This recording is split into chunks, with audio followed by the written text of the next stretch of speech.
السلام علیکم۔ آج میں آپ کو لونگ کے فائدے بتاؤں گا۔ لونگ ایک مشہور پاکستانی مسالہ ہے جو سوپ، گوشت، چٹنی، بریانی میں استعمال ہوتا ہے۔ پکوانوں میں بھرپور ذائقہ اور خوشبو شامل کرنے کے علاوہ لونگ اپنے متاثر کن صحت کے فوائد کے لیے بھی مشہور ہے۔ لونگ گرم اور میٹھا مسالہ ہے جو خون کے بہاؤ اور جسم کے درجہ حرارت کو بڑھاتا ہے۔ لونگ تناؤ و اضطراب کو دور کر کے توانائی اور اعصابی محرک میں اضافہ کرتا ہے۔ کوئی بھی گندی بدبودار سانس کو پسند نہیں کرتا۔ کسی بھی شخص کو یہ مسئلہ ہے تو وہ روزانہ ایک لونگ کا ٹکڑا چبائے، انشاءاللہ اس کے منہ سے گندی بدبو نہیں آئے گی۔ لونگ میں اینٹی بیکٹیریل خصوصیات ہیں جو پلاک اور مسوڑھوں کی سوزش کے علاوہ کے خلاف مؤثر ہیں۔ تحقیق سے پتہ چلا ہے کہ لونگ پر مشتمل منہ کی کولی منہ میں نقصان دہ بیکٹیریا کو کم کرتی ہے اور مسوڑھوں کی صحت کو بہتر بناتی ہے۔ لونگ میں اینٹی آکسیڈنٹس کی مقدار زیادہ ہوتی ہے۔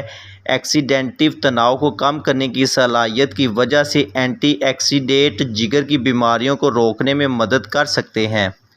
ماہرین کی تحقیق کے مطابق لونگ میں پایا جانے والا یوجینول جگر کی سروس اور فیٹی جگر کی بیماریوں کی علامات کو ریورس کرنے میں مدد کرتا ہے۔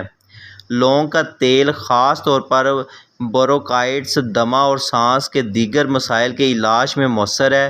لونگ کے استعمال سے گلے کی درد کم ہو سکتی ہے اور لونگ گلے کی سوزش کو روکتے ہیں۔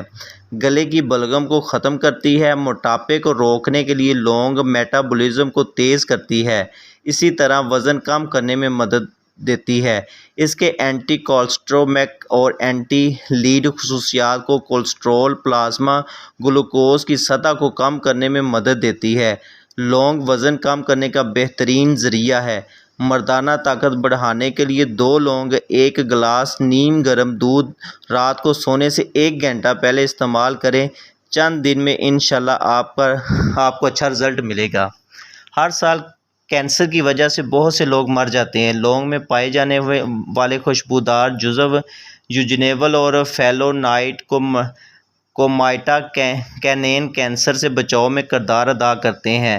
ذیابیطس کے مریضوں کے لیے لونگ ایک نعمت ہے۔ یہ خون میں شوگر کی سطح کو کنٹرول کرتا ہے بلکہ انسولین کی پیداوار کو بڑھاتا ہے۔ ذیابیطس کو مزید کنٹرول کرتا ہے۔ میں امید کرتا ہوں کہ آپ کو میری یہ ویڈیو پسند آئی ہوگی۔